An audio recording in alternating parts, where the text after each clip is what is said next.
ఏకవేణీ జపాకర్ణ పూరా నగ్నాఖరా స్థిత లంబోష్టికర్ణికాకర్ణీ తైలాభ్యక్త శరీరిణి వామపాదోల్లసల్లోలతా కంటకధారిణి వరమూర్ధధ్వజా కృష్ణ కాళరాత్రిర్భయంకరీ.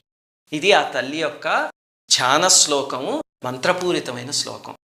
ఇంతకీ ఏం చెప్తున్నారు ఇందులో అంటే, ఏకవేణి జుట్టు విరబోసుకునుందిట, జపాకర్ణ చెవులలో జపా పుష్పాలు ధరించుందిట, నగ్నంగా ఖరాస్థిత గాడిద మీద కూర్చునున్నట్టు అమ్మవారు, గార్ధవ వాహనం అనమాట.